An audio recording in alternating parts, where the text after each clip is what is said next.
Welcome to Cthulhu Flashdance Reviews. I'm Greg, and this is my review of Last Friday. Last Friday is a game for 2 to 6 players. Last Friday was designed by Antonio Ferreira,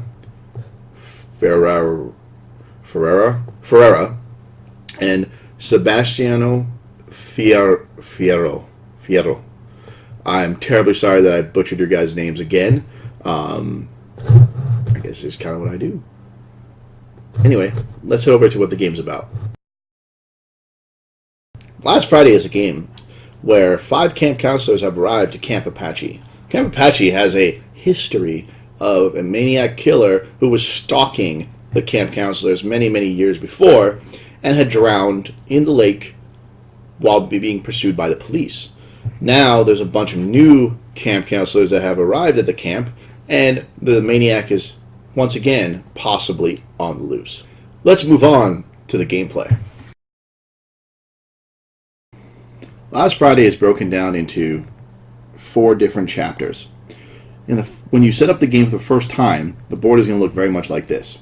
You're going to have basically these cabin spaces here that are locked in the beginning of the game, and you'll have these cabin cards that you'll put to the side. They are color coded to match the different cabins. So, for example, this red cabin will have a red outlined cabin card in the deck, but they also have numbers around the cabin cards, which makes it easy to identify based on these spaces here, even if you are a bit colorblind. Each camp counselor will get a camper meeple. You will be placing them on the start spaces. On the board, you'll see a matching icon. So, for example, with the yellow camp counselor here, there's a yellow icon on the board here. The maniac player will get the maniac screen, which has a picture of a maniac looking over the camp, as well as a slot up here that you can use to hold, but you also use to peer through when you're looking at the map to hide your facial expressions as well as where your eyes are looking. So when the camp counselors are watching you intensely to see where is the maniac looking to move, they can't quite tell. Also on the inside of the maniac screen, you'll see there's a map of the camp on it. There is some reference to the cabins over here, and there is a reference to each chapter, and I'll get to more about what that means, which is also in the back of the manual. And then at the very bottom, you have your slots for to write down your maniac movement. As the maniac player, you'll be looking at the board via the eye slot here, or by the map that's on your screen, to try to not reveal where you're going to the other players. Every time you move in the game, you'll be writing down a number using a pencil on the track down here. You do need a piece of paper. The game does not come with one, but you just slide a white piece of paper in there, and you can scribble down your movement. The game starts on turn 0, which comes with this little maniac chip, which may be a little hard to see. There we go. You put that on the 0 space for the 0 turn order. The maximum number of turns are 15. At the beginning of the first chapter, the maniac can start on any blood splatter space. So you may notice that on the board here, which you can see there are various spots, and I will pan over these later, but basically you can see that the 196 here has a little blood splatter on it. That is where the maniac starts. There are multiple locations on the board where the maniac could have his first starting spot, and the maniac writes it down in slot 0 on the back of their sheet for chapter 1. In chapter 1, the objective of the camp counselors is to find all the cabin keys, or as many as they can find, and safely escape into a cabin before the maniac can kill them. If there are a maximum number of 2 people that could be in a cabin space, this means that if you are the red player and you have the a key to a cabin, you can enter a cabin space, and then the player of the same color as that cabin can join you. So if, for example, the yellow player goes against the red cabin key, he and the red cabin player can safely stay in that cabin without having to find another key.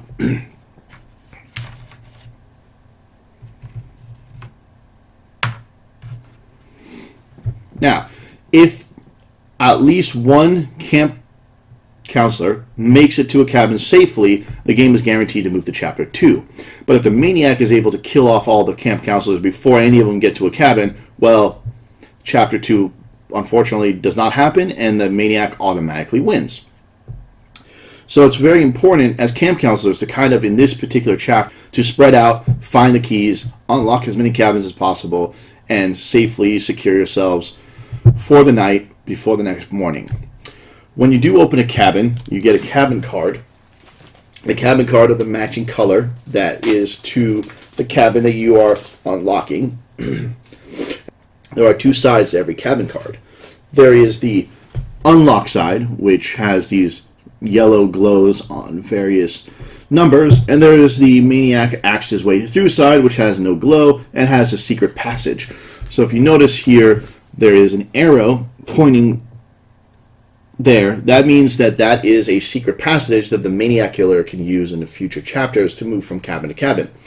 The only way the maniac player can actually use the trapdoors or secret passages is if more than one cabin has been axed open, and therefore allowing him to escape pretty much across the board without having to worry about the camp counselors finding him as much, or her.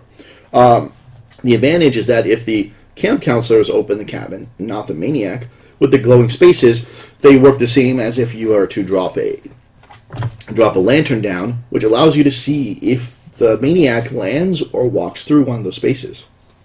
So, for example, with the red cabin, if space 73, because it was unlocked, is glowing, then basically, if the maniac killer were to walk onto 73, or he were to pass through it on his way using a double move or some other way, like kill the camp counselor and then got extra movement, he would have to put his maniac meeple, which is the black meeple here, on 73 to indicate that he or she is either there or that they walk through that space.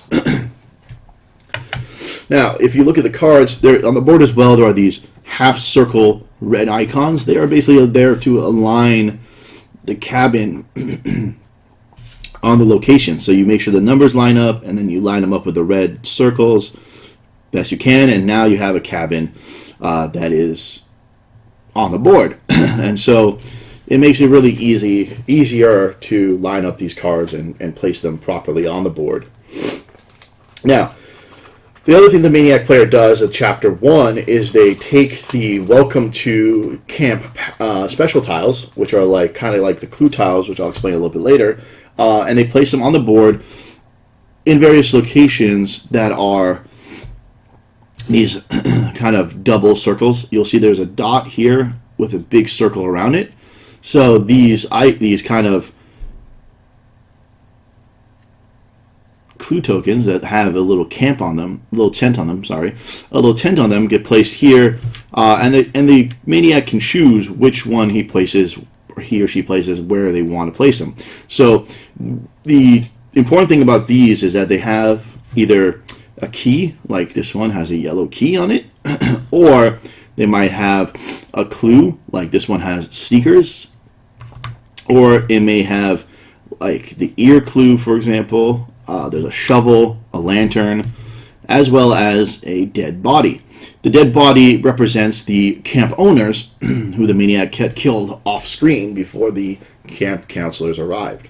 So why is this important? Well, as the camp counselors, you're trying to find the keys to unlock the cabins. Each camp counselor can only hold one key, and when you do, you place it on your corresponding meeple color here to indicate that you have that key. You could drop the key on the space that you're in or an adjacent space whenever you want. You can also keep the key and unlock the cabin, because once you unlock it, the key gets discarded to the box. It's no longer used in the game. And remember, since 2 players can be in this cabin at the same time, the cabin who is the same color as the player or the person who has the key, it behooves the player to really get a color that's not their own, because it gives you a chance to have 2 people in the same cabin. Now, the next important thing to note is that the dead bodies, like this one, they stay on the board through chapter through chapter through chapter. And if at any point the surviving number of camp counselors is less than the number of dead bodies tokens that are on the board, the maniac player gets an advantage. If at any point there are more survivors than there are dead bodies on the board, the camp counselors get an advantage. And the way that works is that there is a shovel that will get revealed as you go through the game. And the shovel, which looks like this, is used to remove a dead body. So if you are the red player and you are on adjacent to this dead body here and you have a shovel, you can spend the shovel to remove the dead body. The other disadvantage of a dead body is that it does block movement. So the red player, if he was going for this blue key, would not be able to cross over this dead body unless he were to remove it, because it does block his movement. So you'd have to go around to this base, to this base, this base, and then finally get the key. While the maniac player can cross over dead bodies. Now, with that said, more clues will appear as the killer gets revealed. So the killer, or the maniac, every 3 turns has to reveal their location. Now, depending on what chapter it is, what location they reveal is different. So, for example, in chapter 1, the maniac killer has to reveal where he was 3 turns ago. So, on turn 3, effectively, the maniac killer has to reveal where they started. On turn 6, they had to reveal where they were on turn 3. So it gives the players a little bit of a clue. Also, when they does reveal, if let's say the maniac killer was here, they would have to then put down a clue token, which are these that have bloody footprints on the back. These clue tokens get placed on the board in a small circle space adjacent to where the maniac killer currently is. Now, these clue token spaces match the icons that are on a player's sheet. A player's sheet will look like this, and they'll have a bear trap, a lantern, a shovel, a sneaker, and a guy's ear. Now, the reason why these are important is because they help you narrow down where the maniac is, as well as some defensive mechanisms. So a bear trap, you place it on a tile, on a space of one of these small circle spaces, and like the one in front of the killer here. So there's these small circle spaces. You place it there. The maniac killer cannot walk over a bear trap. They have to stop there, remove the bear trap, and then they can continue forward. Which gives a clue to the players where that killer is. Or they have to walk around it if they want to stay hidden. A lantern tile gives these like poker kind of tokens, or it's not poker, but bingo style tokens that you place around where you're going to place the lantern. So if you place the lantern, say on this space, every single numbered space that's adjacent to that space, and adjacency is connected by a dotted line, you would place one of those tokens on it. And then, just like the cabin, if the maniac ever crosses through, lands on one of those spaces, they have to reveal their location. And the only way to remove them is for the maniac to basically, if the maniac was at 80, and there was a lantern, let's say here, if they were going from 80 to 109, they can then remove the lantern, kick it over effectively, which will also reveal some of their location, but then it gets rid of all those lit up spaces. The shovel, I explained, removes dead bodies and allows people to walk through dead bodies. Bear traps prevent them from moving. The ear, basically, if let's say a player is here and they use their ear clue, they can listen for the killer, and basically they say, okay, killer, are you at 80, 109, 94, any of those spaces? And if the maniac is there, they simply just say yes or no. Yes, I am there. No, I'm not. They don't specify which number, but they do say yes. Then the sneaker allows the player to double move. So each turn, a camp counselor will get 2 moves. So if the camp counselor's here, they can move 1, 2 maximum. If they use a sneaker, it doubles their movement, so they can do 1, 2, 3, 4. Now, when you're moving, you cannot land on the same space as another counselor. So if a counselor's there, it basically becomes a jump space, so this would be one movement to move over there. So leapfrogging over other camp counselor becomes a pretty good strategy, especially later in the game. And each camp counselor also has a special ability. At the bottom of the camp counselor card, there is a special ability. This one, for example, has recycling. Once in a chapter, he can collect a lantern token from the game board and place it on his camper card to reuse it.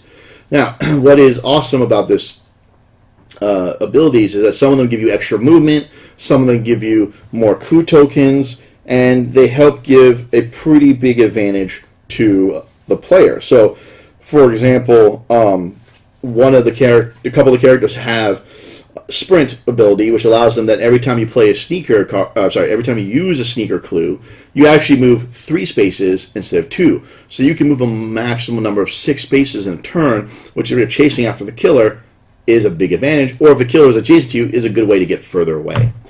Also, at the beginning of every time a new camp counselor arrives at camp, including the very first turn, the one that is glowing, like on this card, is the lantern. You get that automatically.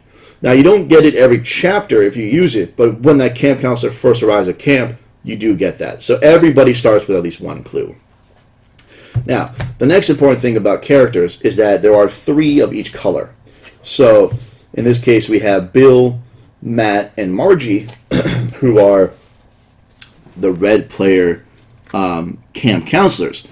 And also, and on the back, there's also a portrait of the characters, so you can easily identify them from the cards. And they are also wearing matching clothing colors to the type of color they are for the player. So, finding the right cards, you would hand the 3 cards to each player, depending on which color they're playing. The players for the first game, at the very beginning, choose one of the 3 campers. Then, if their camper dies, they get one of the 2 remaining campers. Then, if that camper dies, they get the last remaining one, and if that camper dies, they're out of the game.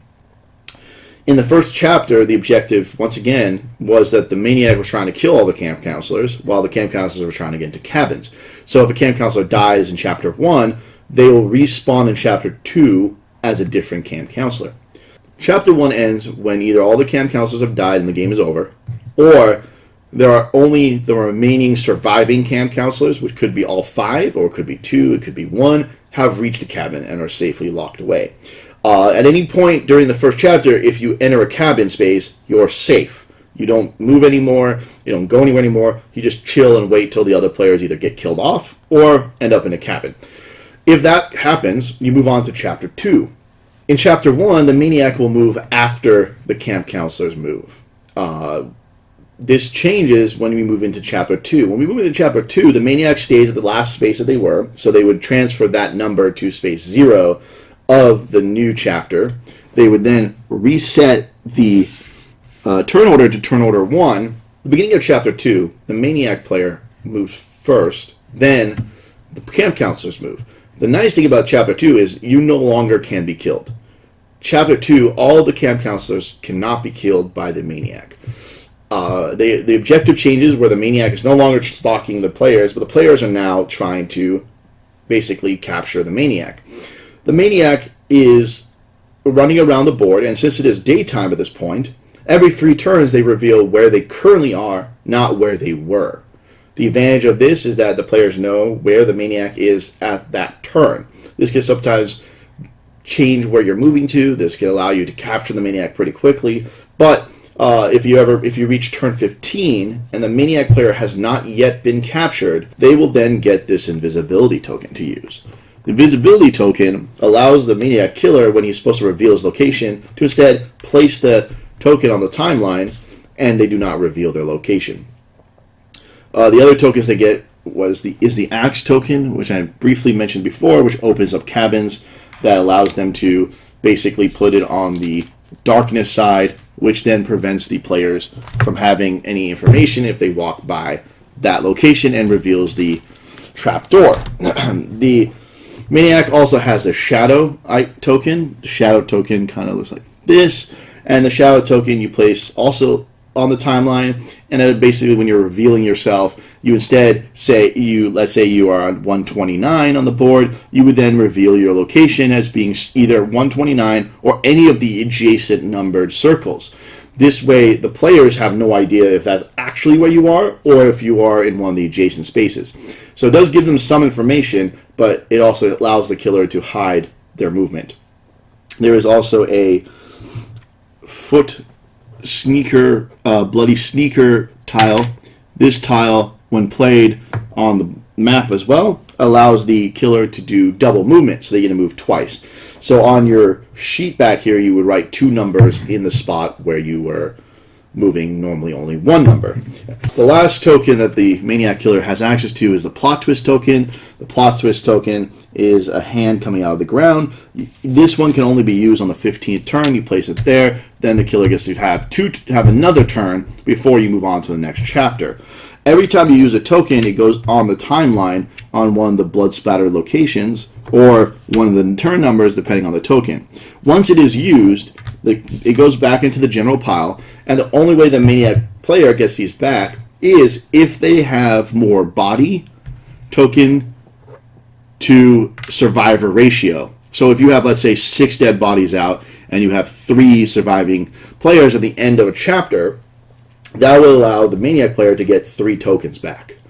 If at any point the players outnumber the number of bodies, so if you have 5 surviving camp counselors and 2 dead bodies on the board, then the camp counselors can then reveal 3 clue tokens, which are these that are placed face down on the board, and they can flip them up so everybody can see them. And that gives obviously an advantage of if you need a specific item, like a lantern or a bear trap to slow them down, that you can know exactly where to get them, because they are randomly placed on the board whenever the Maniac reveals his location. If at any point during Chapter 2, a player does move over the Maniac's location, then the chapter immediately ends, the camp counselors move on to the next chapter, where one of them becomes the predestined. I'll explain that in a second. However, if the camp counselors do not catch the killer by the 15th round, that's when they get access to the invisibility chit.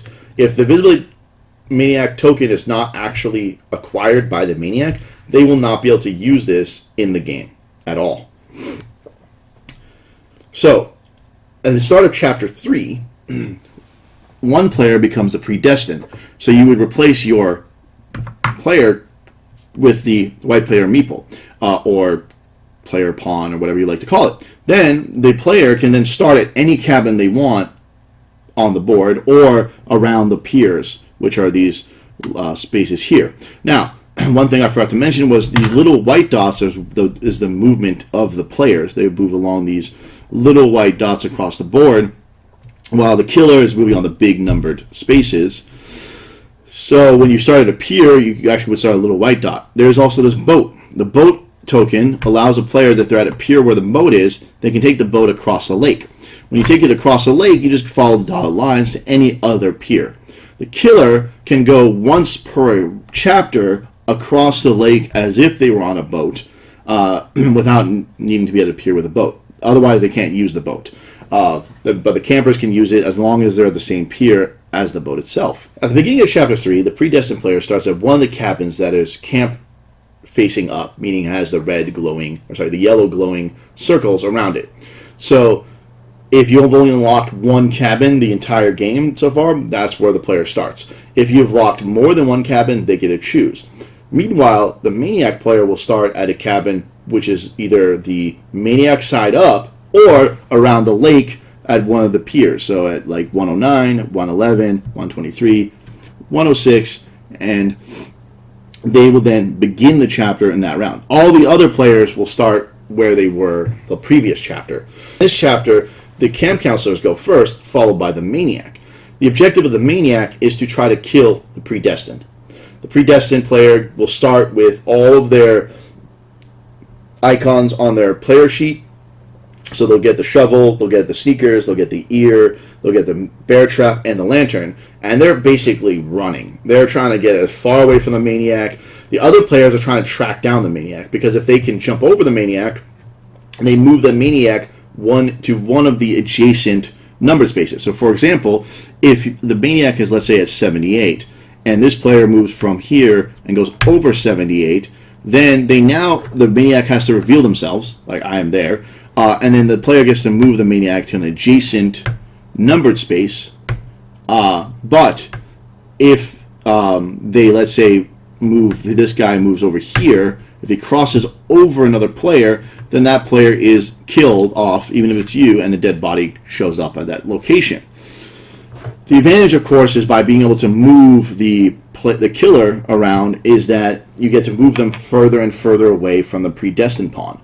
Also, sacrificing yourselves sometimes will slow down the killer because it helps reveal their location, and also is kind of derailing them to kill off the other camp counselors. Meanwhile, the predestined can drop down the bear traps, can drop down the lanterns to make sure that if he's being followed, that they get away, or use a sneaker to double move and get as far away as possible. And if they happen to be one of the characters that have sprint, well, they would then be able to move 6 spaces away.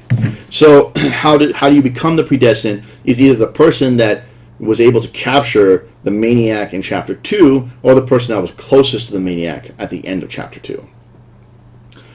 And since you reveal where the maniac was on turn 15 in chapter 2, that it's pretty easy to determine that.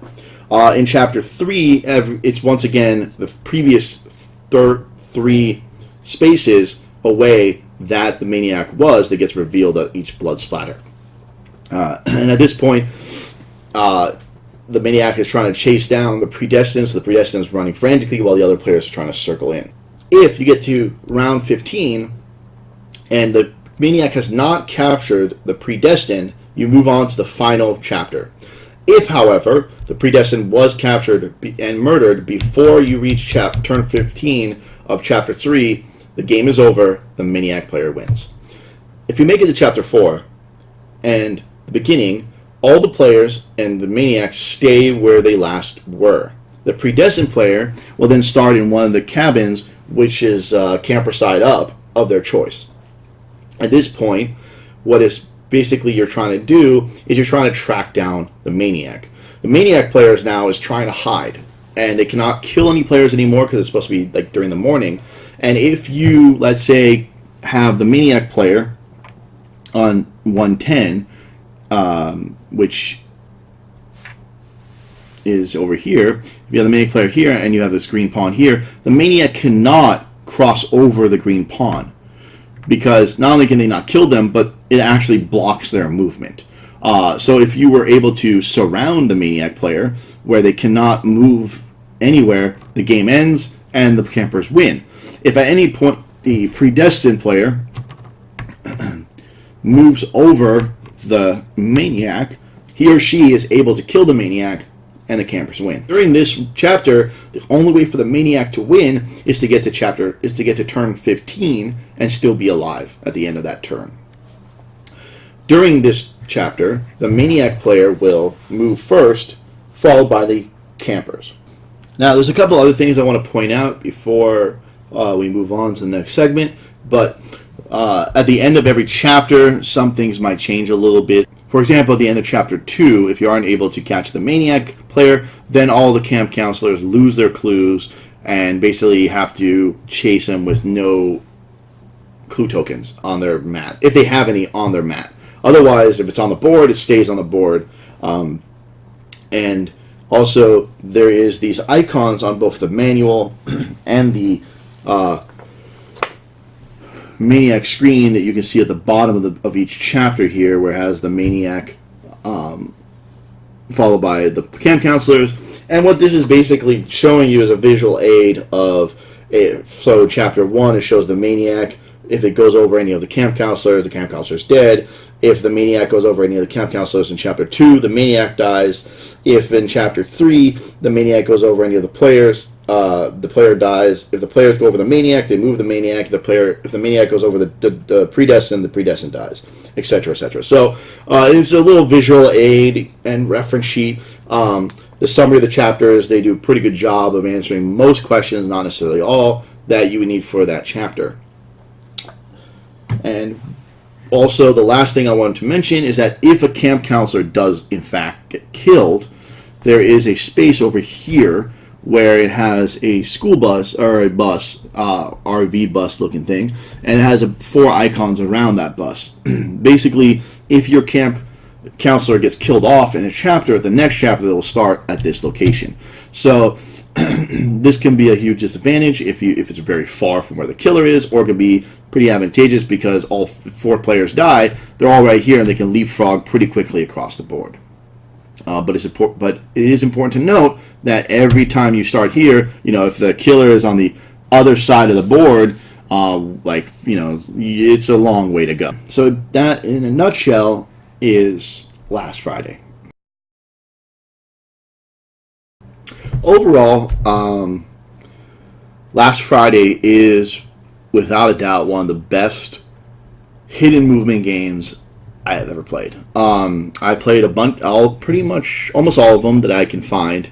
My last champion of the hidden movement games was Fury of Dracula. Fury of Dracula is still one of my favorite games of all time, but this game I actually think is a better hidden movement game. The reason for that is because it's keeping the players and the hidden movement character constantly at each other's toes.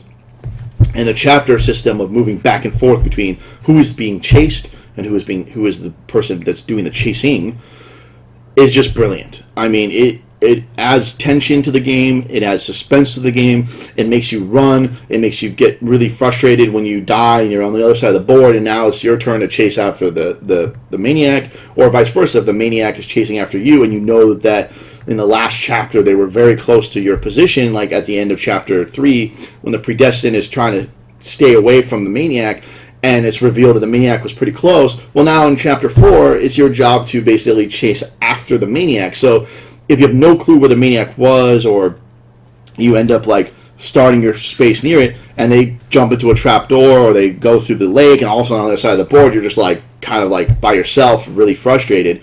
Or if the other players are kind of, zoning in on the player, on the maniac, and the maniac gets on the other side of the board, and you as the predestined are on the side where you're like protecting, say, a cabin that has a secret passage to prevent the killer from escaping, it can be very mind-numbingly frustrating when you don't know where they are, and you're like kind of have a good estimate. You're like, I think they're around here, but I'm not sure. Let me move over here. Are you there? Oh, no, you're not there. Damn it. Okay, so and I love the fact that it's 15 turns. It seems pretty balanced. We got to the last chapter, and we were on turn 13 or 14 when we ended up finally cornering the killer. It must have been I think it was actually turn 12, because they had revealed their location, and then we were like, oh man, they're really close to where we are, and we were able to capture them. And so that building of tension, the changing, it just works brilliantly. It fits the theme really well. I love the little slot on the maniac screen right here. Like, being able to look through this to kind of see what the other players are doing is fantastic. The player who was playing the maniac player had to keep ducking down because she was getting nervous when we would be like pointing out locations, or was trying not to smile when we were completely in the wrong path. And so it really adds an extra element to the game that other hidden object games or hidden movement games are a little bit lacking, in the sense that you can kind of get an idea of where the player is going based on their facial expression. They don't have a good poker face. This is a nice little mechanic. It doesn't make it all of a sudden the best hidden object game. But like I said, the reason why this hidden movement game to me is by far the current champion of hidden movement is because of the way it balances the different chapters. It's really balanced. There's never a time where we felt we were completely off track. Even though there are a lot of locations, the fact that the players move on the smaller white dots while the maniac player moves on the big number dots allows, in some locations, for the killer to move a lot faster. But then there are other locations where they slow down and the players move quicker. And so it's really awesome in that sense. Also limiting the maniac so that they have to kill people in order to get these maniac tokens that give them advantages like an axe to open secret passages really gives clues to the players about where the maniac is going, what their strategy is, but it also means that the maniac player can't just be hiding and running around and like trying, putting themselves in danger, like putting them next to a camp counselor when a chapter is going to change, because they really have to focus on balancing between killing off the campers during the chapters where they can kill them, but also keeping a distance so that when they move to the next chapter, they're not going to be at a disadvantage where they're right next to a camp counselor who goes first, and then boom, they lose the game. So a lot of that mechanic that's great. The artwork on the game is quite nice. I would say it's not the greatest art I've ever seen, but it's for hidden movement games where most of the dots, like I love the camp look. I think the art is fantastic for that. The cabin details, I mean, I like the fact that like on the campsite, it's all lit up and it has like furniture and stuff. And then on the Maniac side, it's like darker, creepier, but it still has the same kind of furniture. The detail they put into those is fantastic. One caveat is one of my counselor tokens has like a primmed hat, it looks like. I'm not sure if that's intentional or if that is if that's just like a manufacturing defect, but that's just a very minor complaint. The fact that the game really captures a lot of the horror films that I love, the slasher movies, Friday the 13th, Texas Chainsaw Massacre, Freddy Krueger games, all of these all kind of get mixed into the idea of a camp that you're kind of being stalked in. It's just great, and it really does feel like you're being chased by the unstoppable killer who keeps coming back. And I love that element of the game. We had a blast playing it. It is a long game. It takes a while to play. We started playing it, and I believe it took like 3 or 4 hours. Our first run through. The second or third ones are much quicker, but it is not a short game. Mostly because there's a lot of strategizing, there's a lot of planning, there's a lot of moving. There's possibly 15 turns a chapter for 4 chapters, so you're looking at about 60 turns potentially. So don't expect to bust this out and play it within like 30 minutes to an hour. It's not a filler game. The last couple of things I want to point out that I really enjoy about the game is the fact that you do get killed off, you do respawn. So unlike Scotland Yard or Letters from Whitechapel or Garibaldi, where you kind of reset the board every round, and then you're kind of chasing after the person, trying to narrow down where they are, or like in Letters from Whitechapel, like the killer leaves a bloody body behind, and it's like, oh, that's where the killing was done. So now I'm gonna go try to chase after them in the next chapter, and I think they're over here. I like the fact that you kill off camp counselors, and it puts down spaces that you can't cross over without using a shovel. I love the fact that it has that element of kind of narrowing down the investigators one chapter only for them to pop back up the next chapter, and they start on another side of the board, which is cool. The detail that's on the board is I think it's just fantastic. I wish that the player pawns, at least if they were going to use wooden ones, they use like little meeples so that look like camp counselors, and a bigger meeple maybe with a machete that look like a set killer, or that they had to use like little miniatures or something to like add a little more flavor to the pieces. But I mean, these are fine. They're not like wooden cubes or something super abstract. So, but I also do like the fact that the Maniac Killer one is bigger, and just like in the movies, like hatchets and Halloween's, the psycho is always a huge freaking person. So that's pretty cool. The only artwork that I thought was not super great. It's not bad. It's better than I can do for sure. But compared to other games, is the character art. I feel like they just don't have the look and detail that the rest of the game does. They're not bad by any means. They're pretty well done. As you can see with this card, for example, like the character's done well. I just kind of wish it was maybe a little more photorealistic or more cartoonish one way or the other, like with a little bit more detail. But these are all minor gripes. So overall, I give Last Friday, 10 out of 10. Like I said, I think it's fantastic. I think it's one of the best hidden movement games out there. If you like hidden movement games and you like horror films, don't even hesitate to buy this game. It is just fantastic. Welcome to Does This Belong on Your Shelf? The big question is, does Last Friday belong on your game shelf? Well, that depends. Now, while I did give it a 10 out of 10 in my review because it is a fantastic and fun game, if you like hidden movement games, then Last Friday absolutely belongs on your shelf. If you like horror-themed games like Arkham Horror, Zombies, Letters from Whitechapel, etc., whether they're hidden movement games or not, yes, I would say this belongs on your shelf because it is a great horror-themed game. The game was released by Ares Publishing as well as Escape Games, which some of you may have remembered from my previous review of Stay Away. Same designers who have just absolutely nailed this game as well. I'm becoming a big fan of this duo. They are two games that I've absolutely loved that they've released back to back. So big props to that. It's not very often that I can say that a game designer who has released only like 2 games has nailed it each time.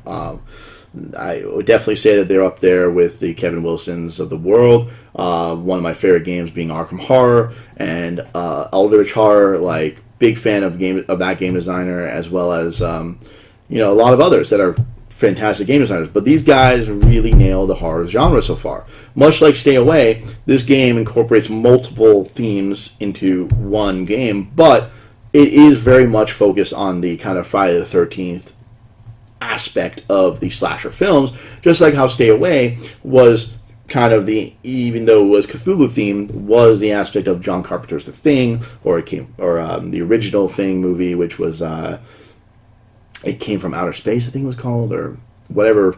I can't remember the name off the top of my head, but that film, the kind of, the paranoia, the who is what, getting infected, moving along, brilliant, just absolutely brilliant design. And so when I found out this game was designed by them, my expectations were pretty high, and I was pretty excited for it, and it nailed it. Everybody I played this game with has loved it so far. Even people that don't necessarily play a lot of hidden object games or not necessarily horror movie fans had a blast. My friend who played the maniac, she was giggling and chuckling and doing evil laughs and really having a blast chasing after us, and then getting all nervous when we were chasing after her. Same with us. We were having just the time of our lives chasing after the killer, and then turning around and freaking out and running away when the killer was trying to kill me because I was the predestined. So I absolutely think this belongs on your shelf. However, if you're not a fan of hidden movement games, or you really don't like the horror theme, maybe this game's not for you. If you like games like Scotland Yard or Nuns on the Run, which are other hidden movement games that are not horror themed, those are great games. And if you like them, great. But if you are like one of those players who's like, don't like horror genre, I don't like horror themed games, they don't interest me, this is not really the right game for you. If you don't like hidden movement games, you find them boring, you find them too difficult, or whatever whatever your negative opinion of a hidden movement game is, you're not going to like this game. It is very much a hidden movement horror game. It fits the theme great. It fits the mechanics great. So overall, I would say if you're a fan of hidden movement and horror, no matter what other games you have, this absolutely belongs on your shelf. If you are not, then, well, give it a try. Maybe it'll change your mind. But otherwise, don't purchase it. Go to a convention, go to a game store, see if somebody's demoing it, play it. And maybe you'll love it, and then buy it. Like, I absolutely recommend people to buy this game. I think it's fantastic, and I can't wait to see more from these two guys and what they're capable of, because so far they've really hit home with me on the games they make, and I am a huge fan now. So that's my review of Last Friday. I hope you enjoyed it, and I'll see you guys next time.